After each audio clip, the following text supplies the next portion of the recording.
우리 옆에 계신 분과 이렇게 한번 인사하도록 하겠습니다. 감사를 회복하는 성도가 됩시다. 감사를 회복하는 성도가 됩시다. 네. 다 인사하셨습니까? 네. 네, 오늘 우리 교회가 1년 중 지키는 절기 가운데 특별히 한 해 동안 햇빛과 비를 내려주셔서 농사를 짓게 하시고 그 열매를 거둘 수 있도록 하신 하나님께 감사를 드리는 추수 감사절입니다. 특별히 오늘은 성찬식도 있고요. 그래서 저는 이 절기와 성찬 때 우리 교회 어린 자녀들이 이 절기에 함께 예배 드리는 것이 좋겠다 해서 온 세대 예배라 이렇게 이름하여 드리는데요. 어른들이 드리는 예배와 우리 어린 친구들이 드리는 예배는 근본적으로 다르지 않습니다. 동일한 이 그리스도의 몸된 지체들이 함께 예배하는데 특별히 우리 교회의 표지, 말씀과 또 성례와 번징과 또 은혜의 방편인 이 말씀 그리고 보여지는 복음인 이 성례들을 우리 어린 자녀들 때부터 바른 진리와 교훈 안에서 이것이 예배이고 은혜의 방편이구나, 이것을 좀 잘 알아가면서 성장하기를 바라는 마음으로 이렇게 함께 예배를 드리고 있습니다. 그래서 이 온 세대 예배는 어떤 절기 때 이벤트가 아니라 우리 어린 자녀들로부터 부모 세대 또 할머니 할아버지까지 사실 우리 기독교의 예배는 온 가족들이 이 3대가 다 모여서 예배드리는 것이 전통적인 우리 예배라는 것을 여러분 좀 기억하시고, 우리 어린 친구들이 저 뒤에 있지만 사실상 엄마 아빠들 옆에 사이사이에 있어서 이렇게 엄숙하고 또 말씀을 잘 듣고 이런 것은 너무 귀한 것입니다. 그래서 여러분들이 관심을 가져주시고 또 기도하시고 우리 교회가 이렇게 하고 있구나, 여러분들 다음 세대가 잘 세워질 수 있도록 그렇게 관심과 기도해 주셨으면 좋겠습니다. 그렇습니다. 오늘은 추수감사절입니다. 비록 오늘날 우리 여기 모인 대부분의 우리 성도님들은 농업에 종사하는 사람들이 없기 때문에 농사를 짓는 일이나 또 추수물을 거두는 일과는 거리가 먼 것처럼 느껴질지 몰라도 결국 이 땅에 살아 숨쉬는 모든 이 호흡이 있는 사람들은 이 세상에서 무슨 직업을 갖고 살든 결국에는 직장에서 또 학교에서 가정에서 끼니 때마다 음식물을 먹는 것은 다 농부의 손길을 통해서 씨가 뿌려지고 농작물이 가꾸어지고 또 추수해서 그 수확물이 어떤 경로를 통해서든 우리 식탁에까지 올라오게 될 때 사람은 그것을 먹고 살아갈 수 있습니다. 그 음식물이 없으면 우리의 생명을 유지할 수 없는 것이죠. 너무나 당연한 이치 같지만 하나님께서 만드신 자연 만물이 하나님이 정해주신 그 질서대로 햇빛과 비와 또 공기와 식물이 광합성을 하고 또 이 대기가 계속 움직이고 또 미생물이 계속 분해를 하고 하는 모든 땅과 자연 만물이 하나님의 자연 은총의 섭리 가운데 다 각자 제 역할을 할 때 농사를 짓는 농부가 그 손으로 수고한 열매를 가지고 우리가 이제 먹을 수 있게 되는 것이죠. 이것은 우리가 너무나 잘 아는 이야기입니다. 그런데 어쨌든 이 교회 절기라고 한다면 성경에 계시된 이 하나님의 구원 계획이 우리 예수님을 통해 계획되고 성취되고 완성되기 때문에 우리 교회 절기라고 한다면 이 탄생 또 죽으심 그리고 부활을 중심으로 교회 절기가 대부분 이루어지는데 우리가 왜 이렇게 또 추수감사절이라는 절기를 가지고 이렇게 예배를 드리고 있는 것일까요? 어떻게 생각하면 그 추수감사절의 기원은 미국일 수 있고요. 또 우리가 감사는 평소에도 항상 감사하며 또 우리가 뭐 농사를 짓는 것도 아닌데 오늘은 이렇게 뭐 돼 있지 않지만 각종 과일과 또 이런 농작물들을 이렇게 전시하고 또 이렇게 하는 것이 있지 않습니까? 뭐 우리가 도시 산업사회에서 그렇게 할 필요가 있을까라는 의문을 가질 수도 있을 것입니다. 물론 어릴 때부터 교회 안에서 추수감사절을 지켜온 분들에게는 뭐 그런 그냥 의문 없이 그렇게 감사절을 지킬 수 있지만 물론 그것도 절기가 상투적으로 변질될 수 있다는 그런 위험성이 있으면서도 어쨌든 의문을 제기하지 않을 것입니다. 그러나 교회 나온 지 얼마 안 된 분들이나 혹 오늘날 기독교 예배나 어떤 이런 것들에 대해서 많은 사람들이 좀 이러쿵저러쿵 말을 하지 않습니까? 그 가운데 결국 교회 절기가 이렇게 많은 것은 헌금을 더 거두기 위한 것 아닌가 하는 좀 어처구니 없는 말을 하기도 합니다. 만약 믿음이 있고 교회 다니는 사람들이 그런 말을 한다면 참 불경건한 거죠. 그리고 믿음이 없다고밖에 볼 수 없는 것입니다. 그렇습니다. 우리 사랑하는 성도 여러분 어떠하십니까? 우리 이 추수감사절뿐만이 아니라 우리 성도의 삶에 감사가 항상 있으십니까? 어떠세요? 우리 믿는 성도에게 있어서 감사가 여러분들의 삶에 얼마나 있는지 한번 생각해 봤으면 좋겠습니다. 그리고 우리의 일상에 주어진 삶 가운데 하나님이 구석구석 베푸시는 은혜를 우리가 느끼면서 그것을 하나님과 교제하고 있는지, 아니 어쩌면 감사할 조건이 없지만 내가 뭐 그렇게 감사할 것이 있나 하지만 성경에서 범사에 감사하라 하고 또 감사하는 자가 되라 뭐 이런 말씀이 있으니까 억지로라도 감사거리를 쥐어 짜내서 하면 하나님이 더 좋은 것을 주시겠지 하는 믿음을 가지고 감사를 지킬 수도 있을 것 같습니다. 그것도 나쁘지 않습니다. 어쨌든 하나님과 어떤 관계가 있고 감사해야 된다는 뭐 의무나 뭐 이런 믿음 다 좋은데요. 그런데 우리 구원받은 성도들에게 있어서 감사는 그저 어떤 한 사람이 누가 나에게 호의를 베풀어서 그것에 대해서 어떤 예의를 갖추고 고맙다는 표시를 하는 그 정도를 말하는 것이 아니라는 것을 우리가 반드시 기억해야 합니다. 만약 그 정도의 감사라면 교회 안 다니는 사람들도 충분히 누군가에게 감사합니다 그렇게 하지 않습니까? 긍정적인 삶을 살기도 하고요. 우리가 믿는 성경에서 말하는 하나님을 모른다 해도 어쨌든 보이지 않는 어떤 신에게 야 하늘이 도우셨다 이런 말을 하지 않습니까? 물론 신에게 뭐 그게 진짜 뭐 믿음인지 아닌지 몰라도 이건 분명히 신의 손이 개입한 거다 이런 식으로라도 표현을 하죠. 그리고 그런 사람들이 다른 사람에게 또 선한 영향력을 끼치기도 합니다. 그렇다면 오늘날 우리가 이렇게 교회에서 추수감사절이라는 절기를 따로 정해서 지키면서 이 구원 얻은 성도들 교회의 몸된 지체로서 이 감사를 어떻게 알고 우리 그 감사가 우리의 신앙과 삶에 어떻게 나타나고 있는지를 우리는 어떻게 좀 봐야 되겠습니까? 쉽게 말하면 안 믿는 사람들의 감사와 우리 성도들의 감사는 어떤 차이가 있는 것입니까? 오늘 우리가 함께 읽은 이 디모데후서 말씀은 바울이 감옥에서 이 디모데 에베소 교회를 목회하는 이 디모데 목사에게 보내는 편지 후편인데요. 디모데 전서가 있고 디모데 후서가 있는데 이 디모데 후서는 사도 바울이 열심히 복음 전하다가 이제 그만 로마 당국에 붙잡혀서 사형 선고를 받고 이 차디찬 감옥에서 이제 단두대로 갈 날만을 기다리고 있는 그런 유언과도 같은 이 서신이 디모데 후서입니다.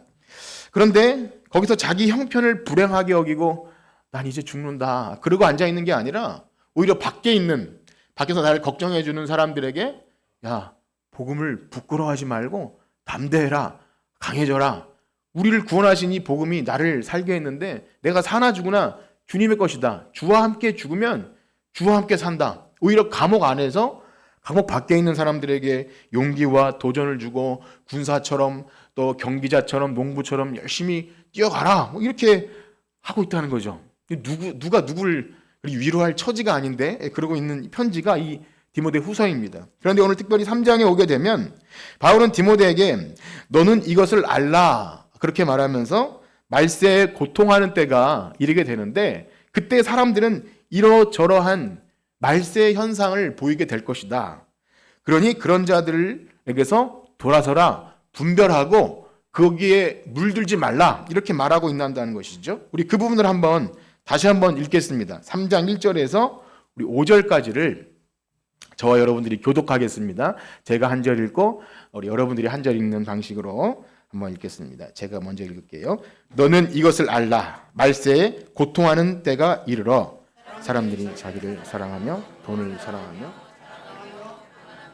비방하며 부모를 거역하며 감사하게 천천히 이렇게 차곡차곡 읽어보십시오. 무정하며 원통함을 풀지 아니하며 모함하며 절제하지 못하며 사나우며 선한 것을 좋아하지 아니하며 자만하며 쾌락 사랑하기를 함께 읽겠습니다. 경건의 모양은 있으나 경건의 능력은 부인하니 이 같은 자들에게서 내가 돌아서라. 아멘. 여기서 말세라고 하는 것은 예수님이 다시 오시는 어떤 재림의 종말을 우리가 일반적이지 않지만 어쨌든 좀 오해하는 예수님 다시 오신 마지막 지구가 멸망하는 이 때가 아니라 예수님의 초림부터 재림 사이가 다 말세입니다. 구약 성경에 예언된 메시아가 도래하는 그때가 말세가 시작됩니다. 이 시간 성경 시대 구문을 좀 오래 말씀드릴 수는 없지만 분명한 사실은 사도 바울이 이 편지를 쓰고 있던 그 시대도 말세고 지금 우리도 말세를 살고 있는 것입니다. 물론 예수님이 다시 오실 때가 가까워질수록 이 말세 현상들은 더욱 두드러지게 나타나게 되는 차이가 있지만 분명한 것은 그때나 지금이나 말세라는 거죠. 어떠하십니까? 여러분, 이 말씀을 읽으면서 이 말세에 고통하는 때가 이른다고 했는데 이 현상들을 생각할 때 여러분들이 살고 있는 삶의 주변에서 실제 이러한 현상들을 좀 피부로 느끼고 계십니까? 네, 아주 대답을 그렇다고 말씀하니. 그럼 고통을 좀 받고 계십니까? 네. 고통을 받으셔야 됩니다. 이게 신자의 사실은 증거예요. 이 말세의 고통은 신자들이 받는 고통입니다. 왜냐하면 우리에게도 그런 현상이 있고 세상이 그러하기 때문에 내가 도대체 믿는 자인가 갈등할 때도 있고 그래서 이 몸의 구속을 위해서 탄식하며 주님 다시 오실 때 기다리는 이 고통이 있다는 거죠. 저는 오늘 본문에서 말하는 이 17가지 정도 되는 여러분들이 좀 빨리 읽으셨지만 제가 왜 천천히 읽으라 그랬냐면 굉장히 쩌릿쩌릿합니다. 내 얘기구나. 그래서 참 그냥 훅 읽기가 너무 어려운 말씀인가를 느껴요. 그런데 이 17가지 정도 되는 말세 현상 가운데 특별히 감사하지 아니하며라는 이 감사의 문제가 사실상 나머지 현상들과 다 일맥상통한다는 것을 그 전제로 좀 생각해 볼 필요가 있다고 그렇게 말씀을 드리고 싶습니다. 지금 우리가 살핀 이 말세에 나타나게 되는 현상들을 요약해 보면 결국 뭐냐면 하나님이 보시기에 좋다고 한 이 창조 질서들이 깨진 상태가 이 말세 현상입니다. 하나님께서 이 세상을 창조하실 때 가장 보시기 좋았더라고 한 그 선한 질서와 관계들이 망가진 상태가 이 말세 현상인데요. 그래서 우리가 인간의 타락을 얘기할 때 항상 세 가지 차원에서 생각을 하셔야 됩니다. 첫째는 사람이 하나님을 어떻게 아는지가 깨지고 단절됩니다. 하나님을 알지 못해요. 그 다음에는 사람과 사람 사이에 하나님이 지으신 형상대로 사람을 보지 못하게 됩니다. 또 한 가지는 뭐냐면 사람이 이 피조물, 이 세상에 대한 관계가 깨지게 됩니다. 지금 이 세 가지로 말씀드린 것이 뭘까? 이게 생각하기 쉽지만 굉장히 성경 창세기를 읽어보면 두드러지게 나타나는데요. 죄로 말미암아 더 이상 하나님으로 알지 못하고 영화롭게 하지 못해요. 하나님께 감사하지 못하고 하나님이 나를 창조하심, 하나님으로 인해서 우리가 살고 있다는 것을 느끼지 못하는 영적으로 죽어버린 상태가 되고요. 하나님의 형상으로 지음받는 이 사람 그대로의 모습을 사랑하지 못하고 비교하고 질투하고 원망하는 관계가 되어버립니다. 우리가 오후 시간에 그 내용을 지금 하고 있는데 이게 접목이 되어서 제가 오전 설교인지 오후 설교인지 하다가 좀 헷갈리기도 합니다. 오후에 좀 더 자세히 말씀드리겠지만 어쨌든 그 왜곡되고 뒤틀려진 관계, 다스리고 정복하라고 경작하라고 주신 이 자연 만물을 물질 세계도 깨어지기 때문에 이것들을 다스리고 정복해야 되는데 오히려 물질이 주인이고 왕노릇하는 이 세대가 되어버린 것이죠. 그래서 로마서 말씀 보면 죄로 인하여 타락한 인간의 상태를 이렇게 얘기합니다. 우리 한 배 같이 읽어보실 텐데요. 로마서 1장 20절에서 23절 이번에도 한번 교독해 보도록 하겠습니다. 제가 먼저 읽겠습니다. 창세로부터 그의 보이지 아니하는 것들 곧 그의 영원하신 능력과 신성이 그가 만드신 만물에 분명히 보여 알려졌나니 그러므로 그들이 핑계하지 못할지니라. 하나님을 알되 하나님을 영화롭게도 아니하니 오히려 그 생각이 허망하여지며 미련한 마음이 어두워졌나니 스스로 지혜 있다 하나 어리석게 되어 썩어지지 아니하니 하나님의 영광을 썩어질 사람과 새와 짐승과 동물의 모양 우상으로 바꾸었느니라. 그렇습니다. 여기에 아주 잘 요약이 되어 있습니다. 하나님을 하나님으로 모르고 사람과의 관계는 어두워지고 깨어지고 이 땅에 그 하나님이 다스리고 정복하라고 하는 이 새와 짐승과 기어다니는 동물들을 우상으로 섬기는 죄로 인해서 하나님과 분리되고 단절버린 인생은요 더 이상 하나님을 영화롭게 하지 못하고 무엇보다 여기 나오는 것처럼 감사하지 못합니다. 하나님을 영화롭게 하고 그 이름을 영원토록 즐거워할 때 누리는 복이 뭔지를 모르고 내가 복을 받기 위해 뭐 빌어야 되나? 이런 하나님을 조건과 거래 대상으로도 생각됩니다. 뒤틀리고 왜곡된 사랑은요, 자기 사랑, 돈 사랑, 쾌락 사랑, 그렇게 하나님의 자리에 다른 것을 앉혀놓고 그것을 사랑하게 되고요.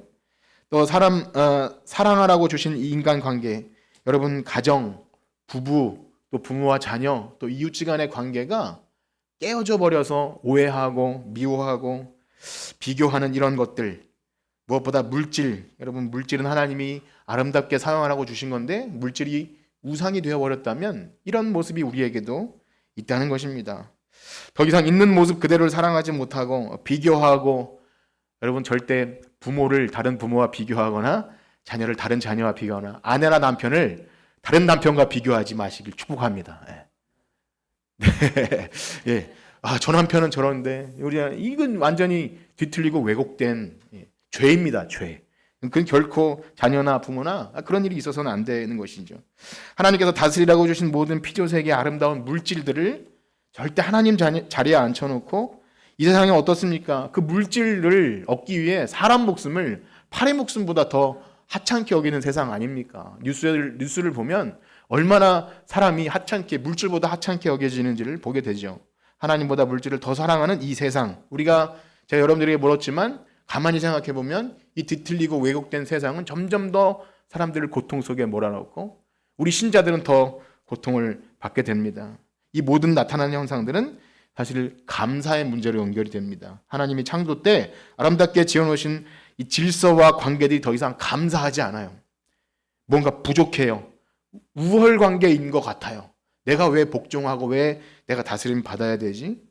그리고 더 많이 가지려고 애쓰고 발버둥 치면서 욕심을 낼 때 내가 좀 가졌다고 우월감을 느끼고 좀 없으면 열등감을 느껴서 매일 감사가 없어요. 네, 그것이 이 죄와 악과 고통이 있는 세상이죠. 하나님이 없던 세상 사람들이 처한 이 현실, 그게 말세 징조라고, 말세 현상이라고 바울은 분명히 말합니다. 그러나 사랑하는 성도 여러분, 하나님께서 우리에게 그 깨어진 관계를 회복시키시기 위해서 하나님이 무슨 일을 하셨습니까? 사랑하는 아들 독생자 예수 그리스도를 이 땅에 보내서 하나님과 우리 사이에 깨어진 완전히 단절되어 버린 그 관계를 이어주기 위해서 십자가에서 자신을 화목제물로 몸을 찢으사 이제 우리가 하나님을 알고 그 하나님을 영화롭게 위해서 담대하게 은혜의 보좌 앞에 나갈 수 있는 그 새로운 상기를 얻은 줄 믿습니다. 이제 우리 하나님을 알아요. 우리 스스로 연구하고 공부하고 이렇게 수행을 해서 하는 것이 아니라 죽었던 우리를 불러 살리셔서 우리가 이제 하나님을 아는 자입니다. 그것이 바로 우리 기독교의 구원입니다. 구원은 사람 되는 거예요. 하나님이 태초에 만든 하나님을 알고 영화롭게 하며 사람을 사람으로 대하고 하나님이 주신 물질을 물질로 알아서 하나님께 우리가 어떻게 감사를 드릴지를 아는 것, 그것이 구원입니다.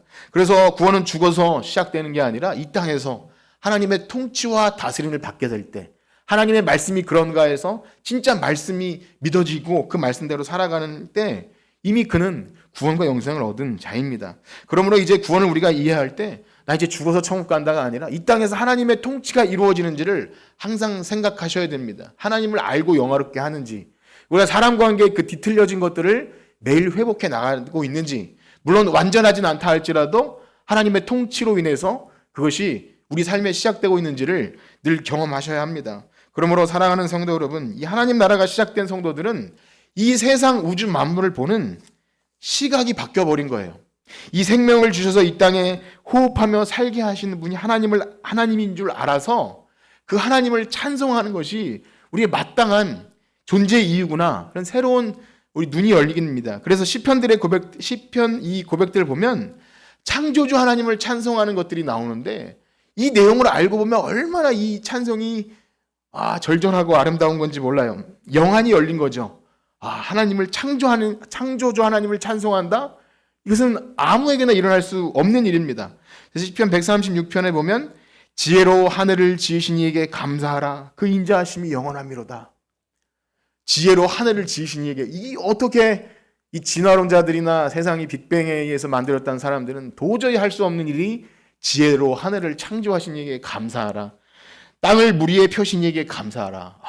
땅을 물 위에 펴시고 큰 빛들을 지으신 이에게 감사하라. 그 해로 낮을 주관하신 이에게 감사하라. 그러다가 우리 25절과 26절 한번 읽어볼까요? 시편 136편 25절 26절 쭉 넘어가서 25, 26절을 한번 읽어보겠습니다. 시작.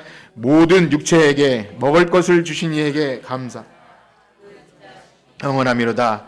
하늘의 하나님께 감사하라. 그 인자하심이 영원하미로다. 아멘. 정말 마음속에서 감사가 나오십니까? 먹을 것을 먹을 때마다 감사기도 하고 드십니까? 결국 호흡이 있는 모든 만물은 여호와를 찬양하라.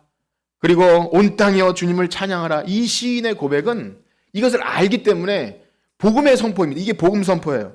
진짜 하나님을 알고 찬양하는 예배의 회복과 우리 인간성의 회복은 이게 구원이고 복음인 것입니다. 그렇기 때문에 이것을 알기 때문에 이게 복음 전파예요. 우리가 하나님을 알고 영원롭게 하는 것 자체가 복음이 하나님 나라의 복음이 우리를 통해 실현되는 것입니다. 근데 여기서 주목해야 할 사실은 하나님이 우리 인생들에게 얼마나 큰 은혜를 베푸시는지 지금 우리가 이 알고 많은 우주 만물과 추수물에 대한 음식물에 대한 이 감사는요 일반 은총이에요. 일반 은총. 따라해볼까? 일반 은총. 이건 뭘 말하는 거냐면 믿는 자나 안 믿는 자나 다 주신다는 거예요. 우리는 사실 구원받은 성도들만 감사하는데 우리에게만 주셔야 되는 거 아닙니까? 아니라는 거예요. 그래서 이 땅에 소산물을 내는 복, 열심히 수고하면 그에 따라 열매를 얻는 복들은요 교회 안 다니는 사람도 다 얻게 돼요.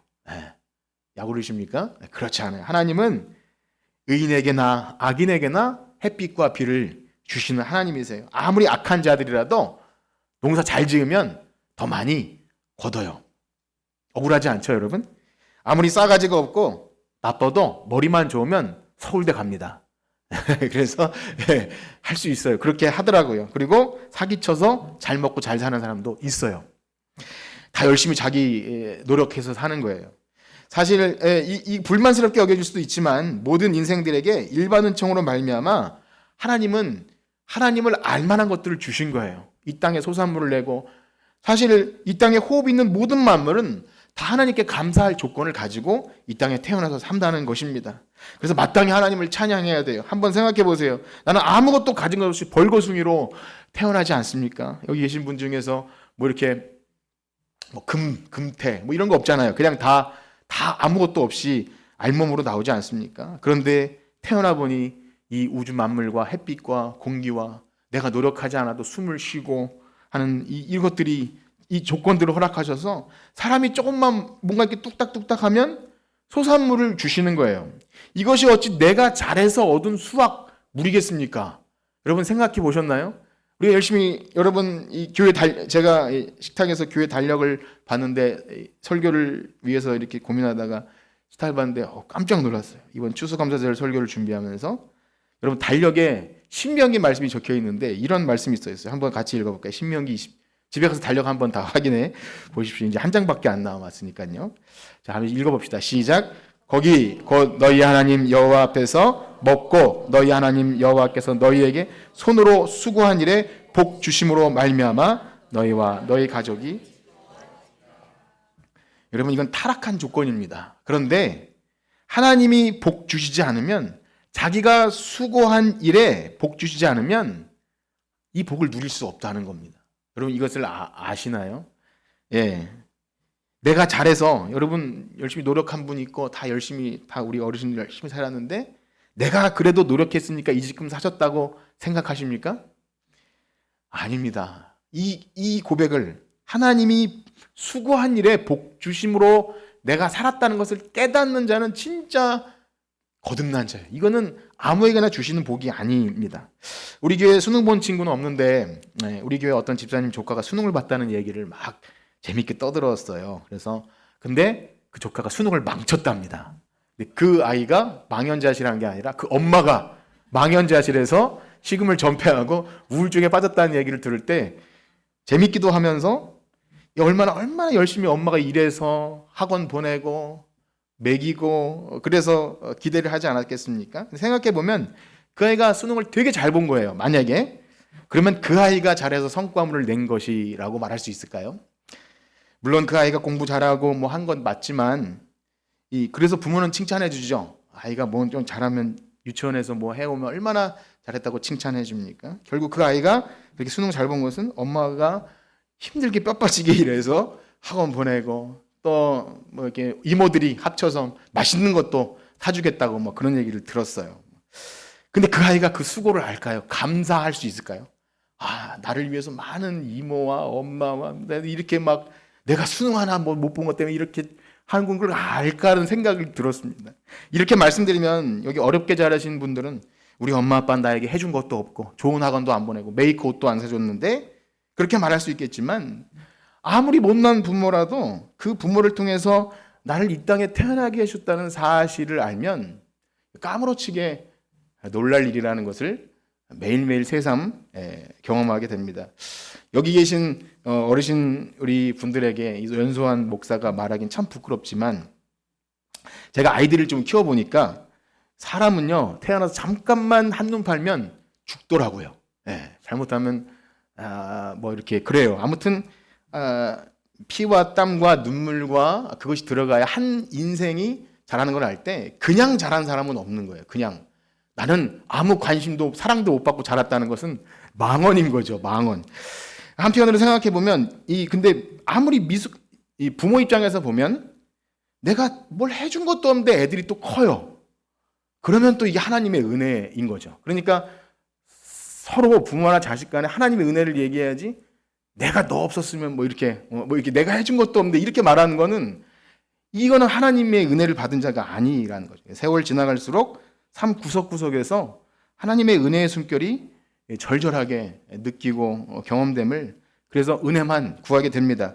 그렇습니다. 말씀드린 대로 사실상 믿는 사람이나 믿지 않는 사람이나 지금 제가 말씀드린 이 정도 은혜를 주셔요. 안 믿는 사람들도 이 은혜와 감사를 아는 사람, 은혜 속에 살아갑니다. 호흡과 열심히 일하면 돈을 벌고 열심히 공부하면 수능 잘 보고 하는 것이 다 하나님이 주신 거예요. 그런데 그 당연한 사실을 누구나 다 하나님이 주셨다는 것을 알지 못한다는 것입니다. 우리 오늘 이 디모데후서 말씀에 고통하는 때 인생들처럼 그리고 로마서의 말씀처럼 하나님을 알만한 것들을 주셨어요. 그 은혜와 일반 은총의 원리에 따라 우리가 이 땅에서 뭘 하고 이렇게 조금 하면 그 사실은 내가 한 거지만 이렇게 수확물을 주시고 또 살 수 있는 이 월급을 받고 하는 이 모든 일들은 사실 하나님이 주신 거예요. 그런데 생각이 허망하여지면 자기 사랑, 돈 사랑, 쾌락 사랑. 우리 다시 이걸 읽고 싶지만 시간 관계상 읽지 않겠는데 우리 다시 한번 이거 읽어보세요. 3장 2절에서 4절까지 하나님을 영원하게 못하고 자기 사랑, 돈 사랑과 부모를 거역하고 감사하지 못하고 무정하고 원통하며 여기 보면 참 저 재능 것이 사나우며 여러분 사납지 않기를 축복합니다. 배신하며 조급하며 원통함을 풀지 않는 거 이게 참 어려운 문제입니다. 이거 다 감사와 연결이 됩니다. 말세에 고통하는 때 우리는 이것에 자유로울 수 없는 거죠. 하나님을 알지 못하는 이 세상 사람들도 그래도 과거에는 그래도 좀 정이 있다고 생각해요. 여기 무정하다는 말이 나왔는데 정이 있고 배려가 있고 나눔이 있고 한데 우리나라가 더 잘 먹고 잘 살게 되면서부터 그런지 몰라도 훨씬 과거보다 잘 먹고 잘 살지만 감사가 점점 더 인색해지지 않나 싶습니다. 내가 받는 것을 당연한 것으로 여기지 않나. 그리고 원망과 불평을 더 많이 하죠. 뉴스를 보면 끔찍한 일이 얼마나 많습니까? 아이들에게도 내가 누리고 있는 것에 대해서 감사를 가르치기보다 당연히 주어지는 것으로 알 때 결국 감사하는 자녀가 되지 못하고 선생님이나 어른들에 대해서 굉장히 교만하고 무례하게 행동하는 것도 이 감사와 연결이 있습니다. 여러분 어떠하신가요? 오늘날 사람들에게 받는 어떤 사회복지 서비스나 공공 서비스가 다 돈과 연결되기 때문에 식당이나 여러분 마트나 아파트 경비원이나 버스 기사나 요양보호사나 다 다른 사람을 위해 수고하는 직업 아니겠습니까? 그런데 내가 내 돈 주고 하는 거니까 감사보다도 나한테 잘못 보이면 갑질을 하려는 것이 이 세상이고 그런데 우리 만약에 신자가 이런 것과 비슷하게 행동한다면 이것은 완전히 이 마지막 말세의 모습이 우리에게도 있다는 것이죠. 그렇습니다. 아이들도 다 그런 거 보고 배웁니다. 얼마나 선생님께 감사하는 마음이 있는지. 그런 거 아니면 아이들이 오히려 더 큰 소리 치는 그것이 되죠. 혹시 우리에게 이런 모습이 있지 않은지 이 말세 현상들을 우리가 같이 휩쓸리고 있지 않은지를 잘 분별해야 됩니다.